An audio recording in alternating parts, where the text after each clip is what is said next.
Well, hello out there. You're here with John Thomas. And I am sitting here in front of my phone. This is Thursday. I just made a video. I've solved the wall problem free of cost. Nobody paid for me to solve it, but it's been solved. No more sweaty debates.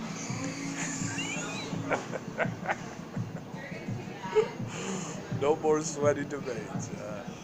And that's how often do you see sweaty debates in America? Not very often. See, that's not good. See, that's a sign that the energy behind that debate ain't a authentic, truth-driven energy that's behind those debates, because they're usually not sweaty debates. But anyhow, you're here with John Thomas Gilman once again, and I just wanted to say, for people to better understand a vexed soul and a beheaded soul. In the sense of a beheaded soul, the individual whose soul has been beheaded, often they'll speak just as a rationally, logically thinking person they were before they discovered that enlightened aspect of themselves. And that aspect of themselves, the spiritual body, that also contains a lot of past events in that body. When that body no longer stimulates the upper half of the soul, then you're constantly functioning just as a biological, rationally, logically thinking human being. Just you're in your cardinal flesh, as spiritual people, as religious people say. You just function with the cardinal mind. And see, and a cardinal mind is now and here and this time, and has the ability to sort of connect to some of its past events, but not have a clear of its past events. And most of the time, the cardinal self always looks at, it's fixed to just certain events. And so when you speak, those who beheaded your soul, they've got that energy. So they know a lot of things that you once knew that you now struggle to know. They know it, and when they hear you, they think it's like you're playing a game, or you're stupid, or what's he doing? I can't believe. But they know, and that's what happens when your soul gets beheaded. Now, when your soul is vexed, that's where you're troubled. All your emotions then are troubled, and you become emotionally, what's the word for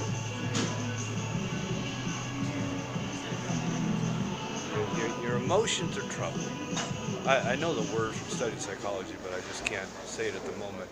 But when the soul's beheaded, that's when you're just a rationally, logically thinking person, and there's an occasional manipulation of the chemical balance in your head because of that. So you have ups and downs, like sort of like a bipolar type thing going in your head, and that's what's happened to me. I know that. I know my life, and I tell you this: there's nothing in my life that justifies it. And that's the truth. That is the absolute truth. When you hear it from him, who's much greater than all the greater minds, then to argue with him, then you set yourself up for a fall over and die situation. But I can just tell you, I know what I've been through, and I don't. There's nothing, because as I said before, and I'd love to get into this, and that is how we establish enemies in life. How we establish enemies in life. Well, America, should I shut my mouth and let the greater body here in America speak how that's possible? That's when I say it's a value thing, and I'll prove this. Crude oil is a value. America needed to establish the ability to secure its dependency for crude oil. The Middle East had a value. America perceived that value as an interest and also as a threat. So America said, well, what are we going to do to control the flow of crude oil? Not interrupt that. not let anybody dictate when we can have it and enslave us. We don't want nobody to be a master over our needs and let's be a slave and beg for our crude. Well, what we'll do is we'll manifest a situation where we can get over there and secure our crude oil that we're dependent upon. Now, how did we establish the enemies over decades as a result of this? The intrusion into another land to secure crude oil. And how much of Saddam Hussein's move to Kuwait may have been an inside job within America, who made a suggestion to Saddam and then decided to move over there and use that as reason outside of the stockpiles of weapons of mass destruction. Now, that's the example on how you create enemies. A value that is either perceived as a threat or interest. What did America do? It perceived that value as an interest and also a threat. A threat in the sense that it can no longer be freely gotten and be no constraints over the ability to get it. Threat. The interest is the amount of crude that's available there as opposed to here. That's the interest. So as a result of the actions, enemies were then established. And again, whether or not Saddam Hussein's decision to take over Kuwait was on Saddam himself, or did it start off, did America have its hand in there some way to stimulate the idea through the power of suggestion by some other parties on maybe how to take over Kuwait? If you had Kuwait, well, you'd have it all. That's a good deal. But that's how you establish enemies. See? So when I sit back and I evaluate the life of John, I say, well, John, for you to establish enemies, you got to have a value that is perceived as an interest or a threat to somebody else. And you say, well, if you got a value that is an interest to somebody else, you can bet your ass that the family and the people you were part of your life for your early years would have recognized, acknowledged, and said, let me invest in that value. Man, you're talented. You're a very spiritually gifted person. Never. Never. Not even by this sharp-minded police officer that my mother married back in the 80s. Who used to often say, you can take the boy out of the city of Fontana, but you can't take the city of Fontana out of the boy. Suggesting that he had an understanding of how the city influences a boy, and how if you remove the boy from that particular city, the city still has an influence on the boy. That kind of a comment sounds to me like somebody who has an interest to understand what motivates, what influences, how to remove, how to reestablish a different influence, and all those goodies. That's what that says. Now, none of them acknowledged no talent and invested in any talent of mine. None. He was a stock car racer, sheriff for the Fontana Sheriff's Department, lieutenant in the 80s. He never said, hey, I got a job here, or he knew he had connections. He never offered me no job. I ended up working at a fast food restaurant because of insecurities of my own that were a direct result of being molested, and oleander poisoning, and tie strap around the neck, and lead weights in my body full of lead. But no value was acknowledged, no value was invested in, and no value was given. No point. I drove $500, $600 cars. I was never given like rich people give their kids. I never had that life. I wore secondhand clothes most of my life, even today. And secondhand shoes. I probably bought less than a dozen shoes to the age of 49. Brand new shoes. Most of my shoes are Swap Meet, Goodwill, the $10 shoe stores years ago. Not too many. I've not bought too many brand new pairs of shoes. I can't speak for the rest of you. I can tell you. So there was no value given, nor was there a value acknowledged. So what's that say then? Well then, the last thing that John's going to expect And then it's long suffering. I've suffered terribly. I could speak from my body. I've suffered terribly. I lost my virginity at the age of 36 years old. How many of you males in America have lost your virginity at the age of 36 years old for no religious reasons? How many of you? I lost my virginity at the age of 36. I've suffered. That speaks for itself. And so there's no value given, only long suffering. The last person who's experienced that is going to expect the devil at his back. The devil, what's the devil do? The devil comes to kill, steal, and destroy. Kill because you have something that may give life more in abundance, so you need to be killed, so you don't give life more in abundance.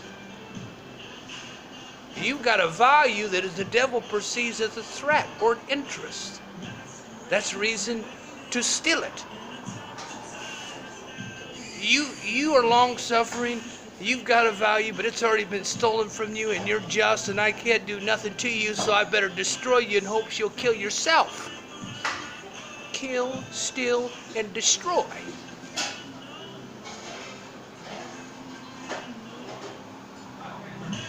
So, if you have no value, you've been never acknowledged as having a value, no value's been invested in you or given to you, and the devil's at your back door, something doesn't add up. Something doesn't add up. Maybe you're more of a mental midget than you think you are. Something doesn't add up. And then you want to tell me at 49 years old, yeah, I've explained to you how enemies are established. Actions. You have a value that is either perceived as an interest or a threat. If you've got no value and no actions, what would be the actions of John that would give to enemies? Oh, I'll fuck his wife and rob him. I'll fuck his wife and rob him, and then I'll fuck his wife and rob him. I'll steal his dope. I'll steal his dope and smoke all his dope. I'll steal his car. I'll rob that motherfucker. When he's gone, I'll get in that house and rob those thousands of dollars. Fuck that. I'll fuck his daughter. I'll go there right now and fuck his daughter. That's how you establish enemies. Robbing, doing exactly as the devil comes to do. Kill, steal, and destroy. If you never involved yourself in that in your youth and in your 20s and into your 30s, but suffered extreme insecurities and fears and an identity crisis that led to losing your virginity at the age of 36, do you think I should sell out at 49 years old to enemies that make no sense and sell out to nothing? You're full of shit, America. You're full of shit here and abroad. And you heard it from me, this mouth. I can't speak for Jeff Ron and the man my mother married and everything, but I speak for myself. Nothing justifies me being where I'm at today, and that's the bottom line. There's nothing that like I said, you establish enemies for actions as a result of an interest perceived as a threat, or an interest perceived, or a value perceived as a threat, or a value perceived as an interest. That's the bottom line. I've never involved myself in nothing that would justify. You say, well, you're not even aware of well, you had a sword. You were smite people with that sword, John. We had to take action. You mean to tell me I had a value that was gave to a sword that was able to smite people? I had that great of a value? What happened to the law of attraction? When you inherit the kingship of a king, there's automatically a law of attraction where the wealth is automatically draws. Automatically, wealth is obtained. Automatically. If you inherit the richness of the Spirit of God, automatically things are drawn that you have. But if you have nothing, and there's no drawing, just the opposite, you're drawn to things that give to hardship, that give to evil. Not evil in the sense of a decision to do evil, but to suffer evil. that says a whole other thing there.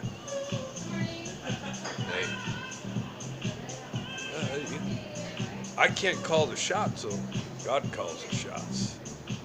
He determines when the planet spins out of control, and he determines the location of the sun.